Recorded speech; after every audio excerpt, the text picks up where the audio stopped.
Good morning, everyone. Good morning. Let us begin the day on the right foot or with the right hand. Right hand corresponds to God's right hand corresponds to his kindness. So let's start the day off with kindness and be made in the image of God. Here we go.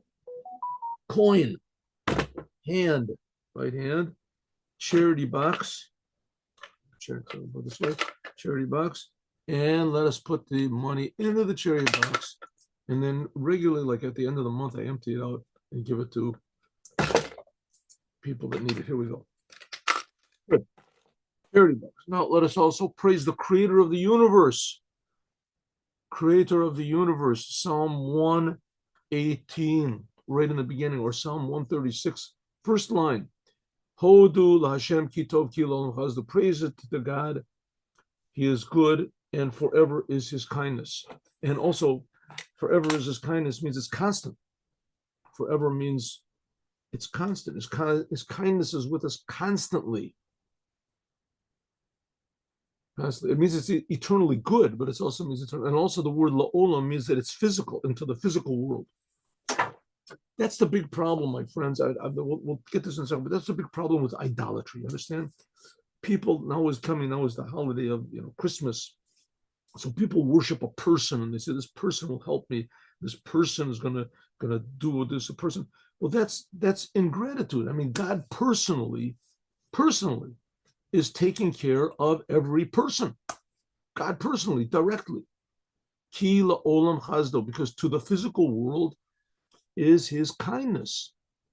And to say that he does it through, by means of someone else or something, that's approaching idolatry, which it's also forbidden for a non-Jew, even to worship God in partnership. It's just not punishable. It's not punishable. It's okay if they do it, if they're worshiping God through something like that. According to some opinions, they say that's partnership with God, and for a non-Jew, that it's permissible. What does it mean permissible? That if they did it, it's okay, but they're not supposed to. The whole world is supposed to recognize the Creator. There's only one Creator, and He cares for us. He just doesn't create us. He cares for us, and He loves us. And that's what we're saying when we say the sentence, Hodu Lashem, give praise only to God, to the Creator, Ki la'olam, because to the world is His kindness, and His kindness is all the time. It didn't stop at one time. It stopped. It was the beginning, but then when Adam sinned, God stopped. That's not so. King David was how long after? King David was 3,000 years, 3,000 after Adam. Okay, enough. Let's go. Yeah. Now let us begin the learning. Here we go. Let us start trying to this. We got to this, and here we go. Good. Okay. And Torah Ohr. Good. And yeah, we're recording. Good. All right. We're learning in Torah Ohr. Torah Ohr is a book written by the first Rebbe of Chabad. Here's a picture of the first Rebbe of Chabad. Here he goes. Picture of the first Rebbe. That's a drawing. He lived about 250 years ago, and he codified, he put in a systematic way all the ideas of the Baal Shem Tov, about Shem Tov. And basically, what the idea that we're getting across over here is that the most valuable thing in the world is to love God. That's the most valuable thing. And loving God can only be achieved, true love of God can only be achieved by meeting the challenges of this world. It says that the angels and the souls in heaven, they also experience the love of God, but it's not like the type of a love of God which can be achieved by meeting the challenges and the difficulties of this world.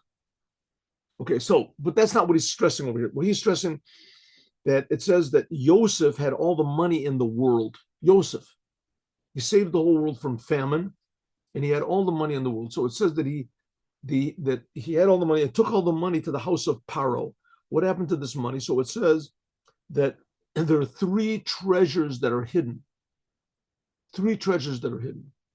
One of them was revealed by Korach. Korach was a bad guy, a Jew that made a revolution against God, but he got his name in the Torah. There's a whole Torah portion called on his name, Korach. Huh? Well, you want to be famous? Make trouble for the Jews. Korach he did it. Top of the world. He got to this, and he was, one of the reasons he was listened to was because he was rich. He was rich, and he found this tremendous. After that, what about 1,000 years later, there was Antoninus. Antoninus, he was in the Second Temple, I guess right at the end, or right immediately, right at the end of the Second Temple. And he, or after the Second Temple, immediately after, and he also found these riches. And the third riches are going to be found for the tzaddikim in the future. So you can ask yourself, good, I mean, these people, Korach and those people, they were bad guys, and so they needed a lot of money to carry out their evil plans or their selfish plans. But the tzaddikim in the future, what are they going to do with money? I mean, what the idea of tzaddik, a tzaddik, is a person that he really loves God, genuinely loves God, and not just he does what God wants.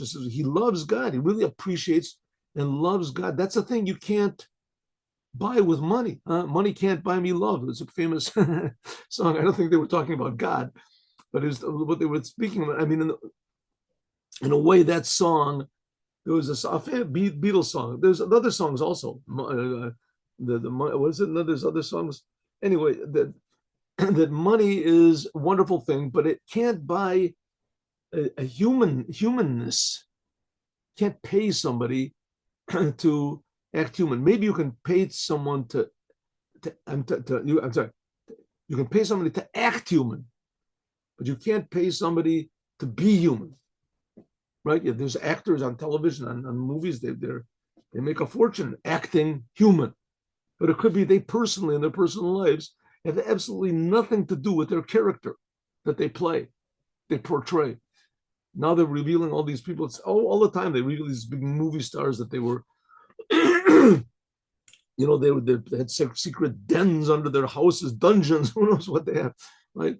They have secret lives where they have this filled with all these, diabolical things, sinister lifestyles that they have.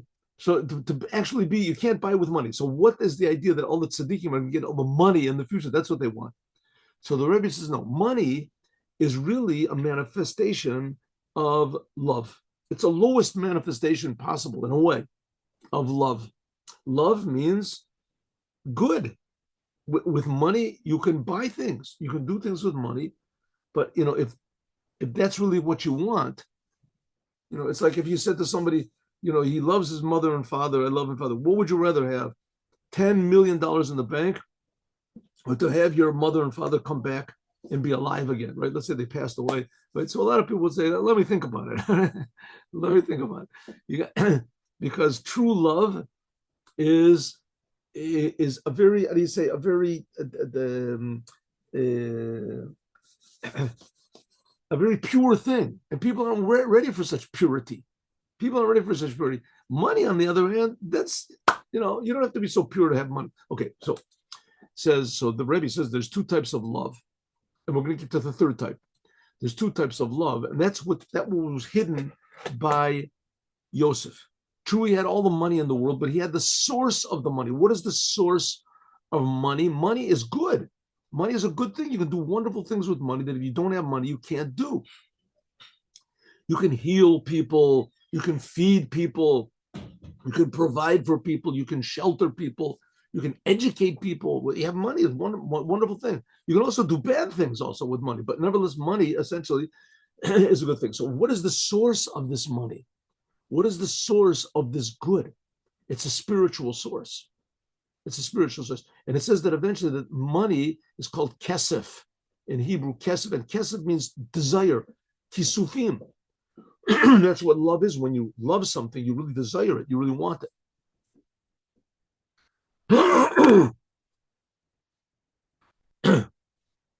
Also, gold. It says gold is like fire.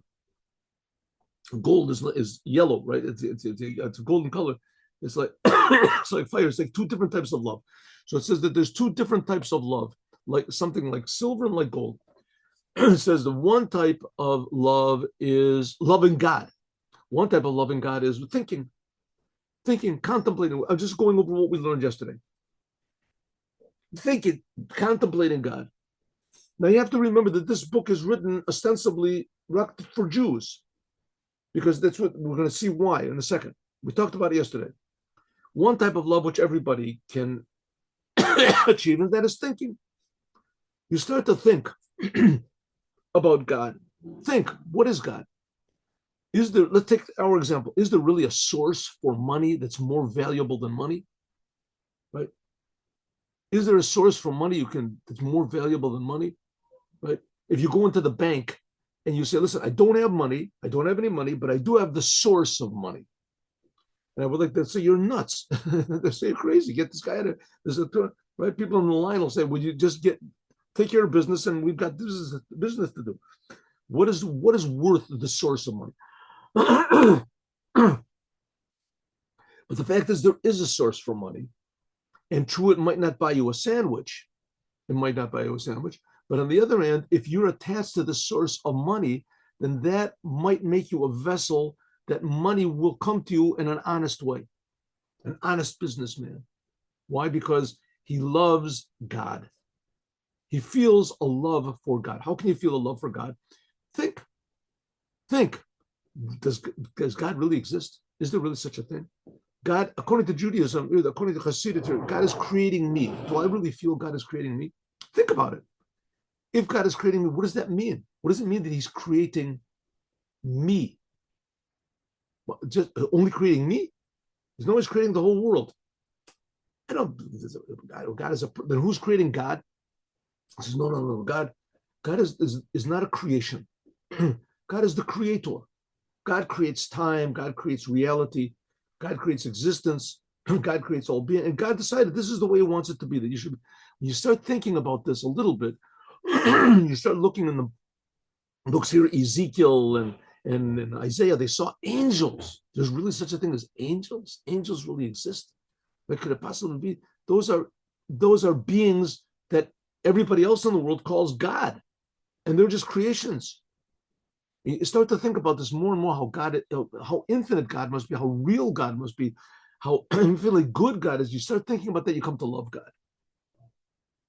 You have all these reasons for loving God. Of course, the problem with that is as soon as the reasons stop coming, right? If God really is so good, and God said, then why did I lose my wallet? Why did I this? So then your love of God is put into jeopardy. And you have to really think about it deeply. Listen, maybe God is making me lose my wallet, so I'll come to a higher level of unconditional love, like God creates me unconditional. Anyway, you come to a higher level of love. That's one type of love that's according to your mind. Then there's another type of love of God, which is automatic. This is hidden in every single Jew. It's concealed. The first love is also concealed. Yeah, but you have to bring it up by means of thinking. It's like a new thing, a new appreciation of God. The second type of love of God, this is essential, automatic, what God is. This is only by the Jewish people. That's why the Jewish people are called sons of God. It's like loving God like a person loves his father. Loves his father. We talked about this yesterday, right? These people like Freud and Marx and all these people, they say there's no such thing. There's no such thing. A person loves his father just like, a dog loves his mother or something like that. It's just some sort of part of human personality in order to survive, or they have some sort of a logical. But the fact is not so. A love of a child to his father and mother, same thing. Father and mother is something essential. Something essential. Genuine love between a father and a father and a son, or a son and a father, something is they're willing to give their life for one the other, to do things without thinking, above understand. So that's an essential love, that Jews have a love of God, which is essential. It's above all logic. You have to think about it, But the thinking opens up this new type of love, a new type of love. It's almost like coming up with a new invention, and the invention is accepted, and you make $1 million. Or you come up with a new invention, and all of a sudden they make you the king of the whole world. That's ridiculous. That's the love of the Jews that Jews have for God. You're connected. All of a sudden, it opens up a door for infinity, infinite love. Kila olam chazdo, God's infinite love. He said. The olam means infinite. Okay, according to this, so we already have two types of love. One type of love that's according to logic, that you think about what is God. If God exists, he must be very good. Logically, what God does for me, what God does, how he creates the world, all these reasons to love God. The second is also based on reason, but it opens up a door to a higher essential type of love, which is only by the Jews. You should know something, that one of the signs of a Jew is that he's willing to give his life for God, even non-religious Jews, even Jews that don't believe in God. Jews that don't believe in God. And this was unfortunately in the time of the the Crusades and the Inquisition, right? And they said to Jews, either bow down to the cross or whatever, we'll kill you. And Jews said, of course I'll bow down to the cross. What's the question? I'll bow down. And they brought it and they said, okay, I'll bow down. And he said, I can't. Shema Yisrael, kill me. I can't do it. Can't do it. It was a thing that happened. And it happened unfortunately, commonly, absolutely inexplainable. I hope he's according to this. That's the essence love of God. Okay, that's two. There's a third treasure that Yosef also hid. We'll get to that. I hope he's according to this. Yuvan will also be understood. Mashika to what it says in the Zohar. What does it say in the Zohar? 1 minute. What am I doing here? Oh, making it bigger here. What am I doing? No. I made the wrong page. I'm pressing wrong buttons over there. What am I doing? Oh, too much.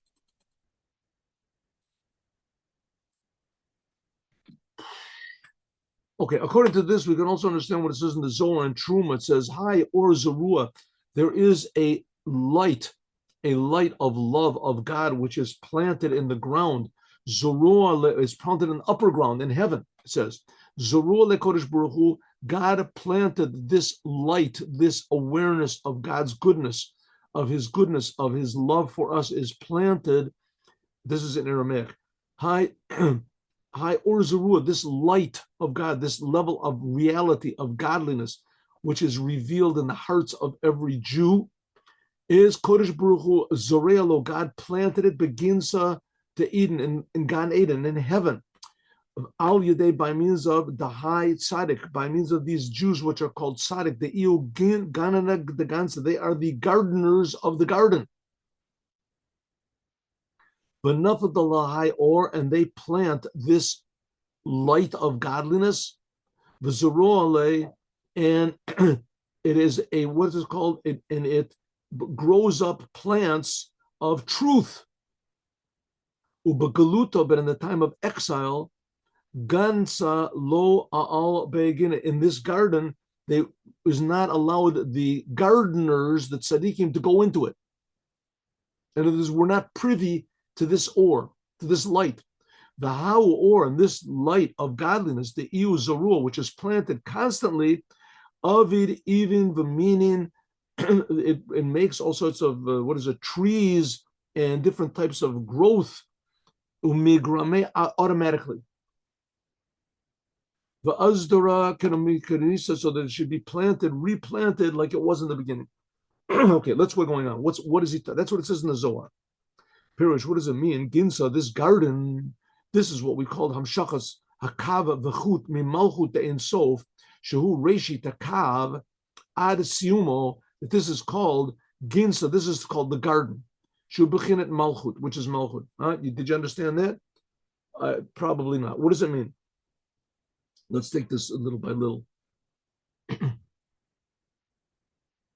God, when he creates the world, so the especially in the writings of the Arizal, it's explained the whole process which God uses to create the world. And in a way, the books of that are written by the Arizal, that's the teachings of the Arizal. It's called a book called Eitz Chaim and Pre Eitz Chaim, and what is it? Pre Eitz Chaim.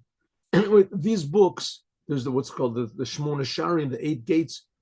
So one of the books, especially, is a book called Eitz Chaim, and in this book, it explains God's anatomy. God's anatomy. How it is that God, where is this? Oh, there it is. God's anatomy. What does it mean, God's anatomy? Reality. What really is reality? How does God create reality? And how did it come down to this world where we don't feel any of this stuff? We don't feel we're being created. We sure don't feel the system of creation. We don't. So just in a short way, the Bible hints at it. The Bible starts off that God spoke. God said, let there be light. What does it mean God said that? What is God? He said that. So it's impossible to understand what God is. God existed before the world existed, before spiritual existed, before time existed, before existence existed. And God said, let there be light. So this original light that God said is explained in the teachings of Kabbalah, that this is what's called the Kav. This is what is called the beginning of the beam of God's creative force. And that is called the garden. It goes into the garden. What's the garden? The garden is God's Malchut. So that's the revelation from God's speech. God's speech comes out of his mouth. First of all, there's a plan that comes into it. The plan, that's this beam of light that comes down, and that is God's creative force, and it comes into what's called Malchut of Atzilut. That's the beginning of the spiritual worlds. The beginning of the spiritual world. Like the rabbis say, God, just like a garden has to have either there has to be someone who works on it. It has to be, how do you say, the plowed and watered. And you have to prune the trees. This is the work which is done in this world by the tzaddikim.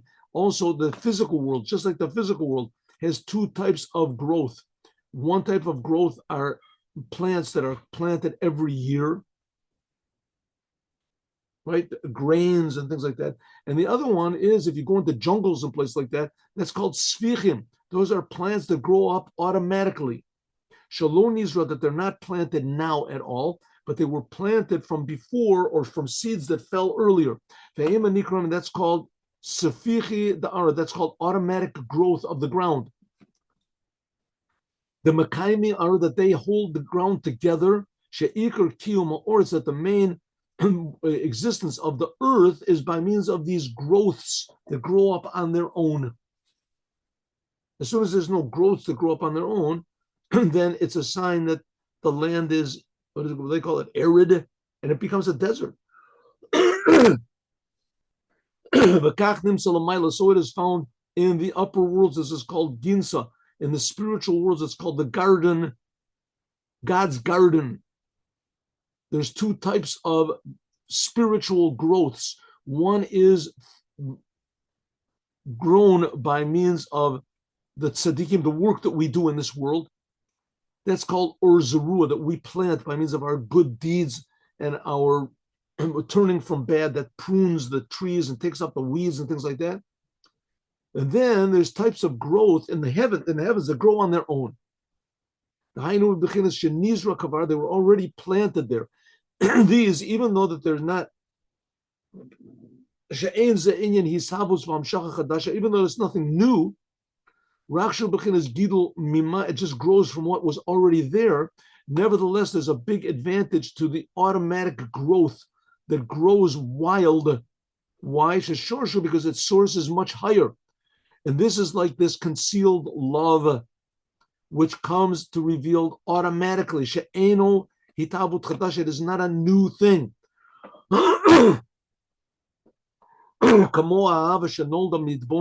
Like love which is born from our contemplation. Sheshorish gavua, that it is much higher. It's maybe I can make up a thing. I don't know if this is. I was in Japan for a little while. In Japan, they make islands. I think it was Japan. Yeah, they make islands. They take like all of the garbage and things like that. They grind it up, whatever they do, and they pour it into the ocean, and they pour layers of layers on layers and layers and layers until they make islands. They make islands. They make islands, and on the islands there's foundations. I don't know how they do it, but anyway, they make islands, and the islands are there, and they can make the islands. Then that's one type of making an island. You make it, that's an island. You make it by the. Then there is. Let's take the example Columbus. Columbus, he discovers America. He didn't make anything. He discovered it. It was already there. It was already there. So he discovered. Okay, if you make an island on your own. So it can be pretty big, it can get to, let's say, 10 square miles, 100 square miles, right? 100 square, huge island you make on your own from, digging up dirt and putting garbage, whatever they make it on them. But discovering America, all of a sudden he discovered something that was there. That could be like, who knows, 1 million square miles is North America, South America. It was already there. So it's the same type of a thing over here. We're talking about the reality of God. God's reality is infinitely real. It's valuable. Like I said, it's the difference between monopoly money and real money. Or the difference between a dollar bill and a diamond. Who knows what?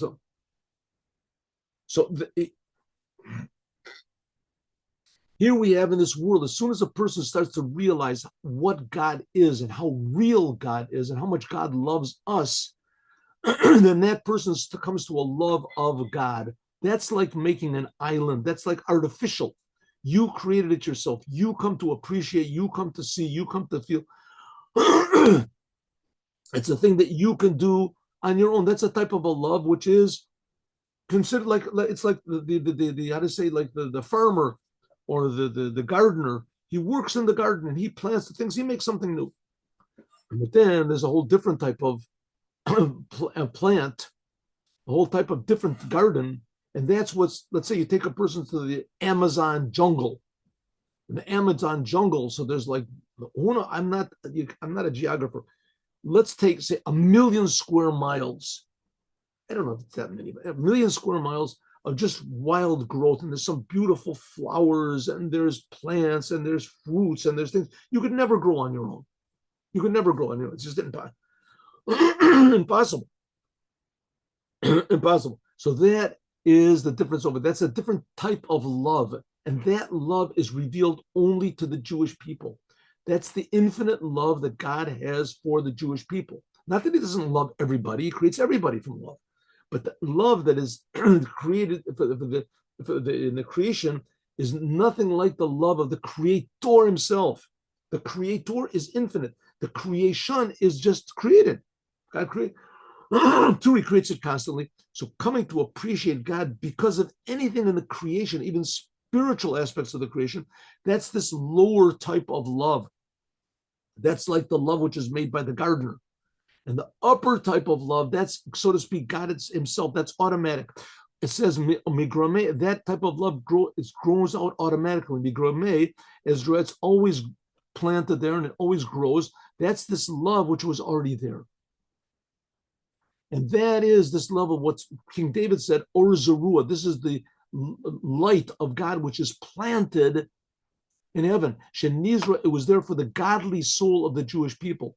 But the love which is born from understanding, thinking, contemplating, this is called Ahavat Olam. This is called worldly love. It's called worldly love because you get this love from thinking about things in the world, whether the physical world, the spiritual world.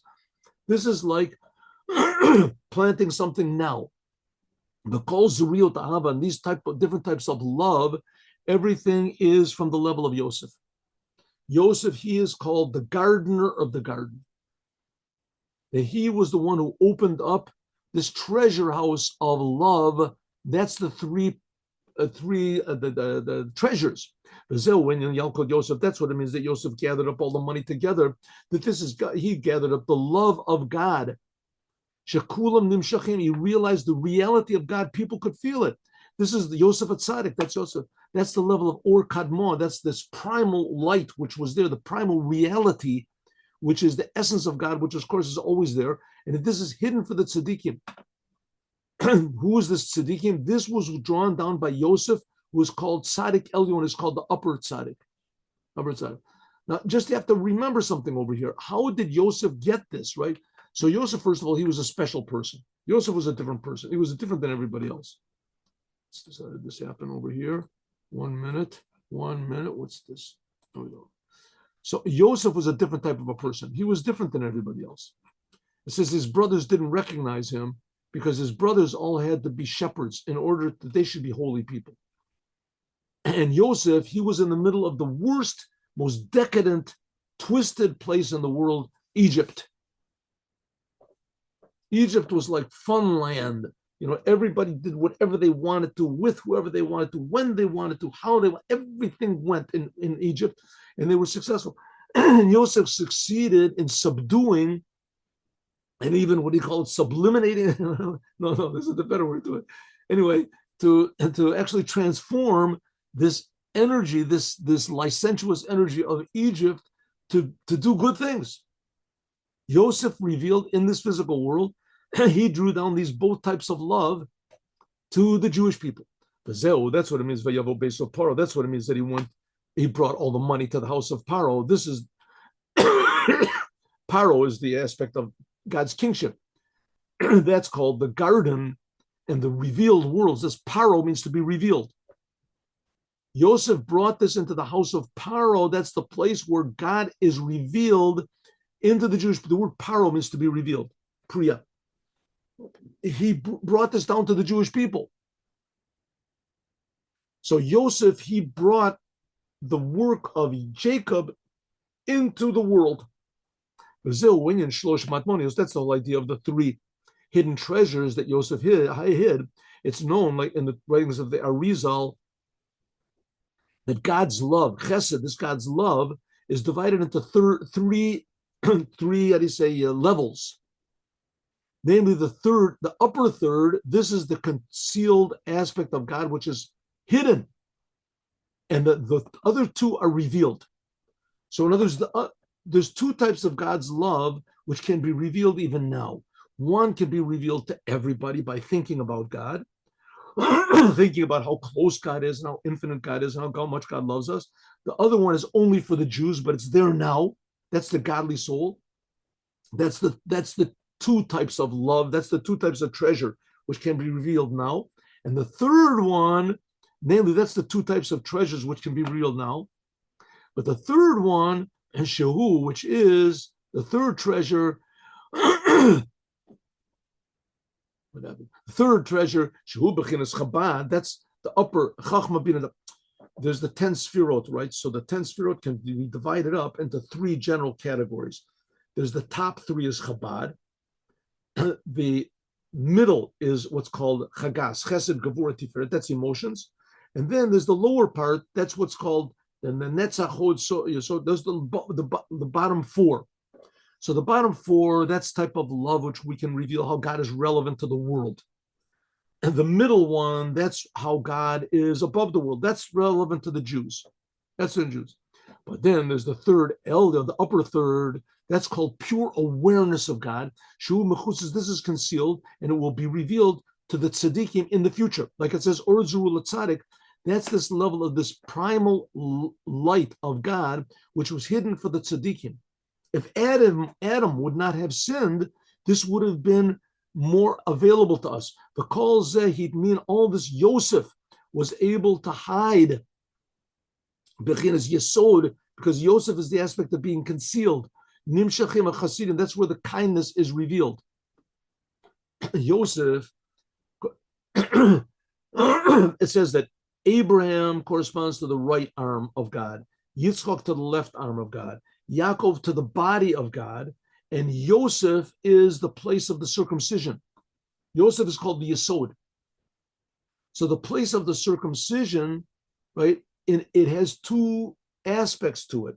One aspect is that it's the lowest part of the body, but it's still part of the body. And the other aspect is that from it comes out seed that gives birth to new people. So in other words, in this aspect of Yesod is concealed the power of birth. That's Yosef. Yosef corresponds to this aspect of Yesod, the place of the circumcision, is the power of giving birth, but it's concealed. That's like the seed. We talked about how the tzaddik plants the seed. That's what paro is. Paro is revelation, is revealing all of these three aspects of God's love into the world, like it says in the Zohar. So that's that's mainly what Mashiach is going to do. How is it going to be that Mashiach is going to convince the whole world to drop their religions and serve only God? Because the Mashiach is going to open up something which is inside of every person already. So to speak, his job is not to make something new. Mashiach is just to reveal what there is. Right? Like Columbus discovered America, as Mashiach is going to make everybody discover inside of themselves the godliness, pure godliness, the love of God to us. That's Yosef. That's what it says. Is drawn down. That's the level of Yosef. The David and King David, Akin lechupa, he made a wedding canopy, like it says, Boker arach lecha be'atzapeh. It says, in the morning I will like pray to you and hope for you. King David. In other words, Yosef, he brought these things into potential to be revealed. Yosef HID. And King David, he's the idea of the Mashiach that makes it real in the physical world. That's what it says, that Yosef revealed this kesef, all the money, means all the love, and he brought it to the house of Paro. He made it that it could be available and revealed to every human being eventually. According to this, now we can understand that the kesef, this love, which is found the Eretz Mitzrayim, in the land of Egypt, this is the concealed hiddenness. Egypt is concealed. And Eretz Canaan, this is revealed. A Canaan is a businessman. He puts out his money, invests his money. That's what Canaan means. So Egypt is language of Meitzar. It's concealed.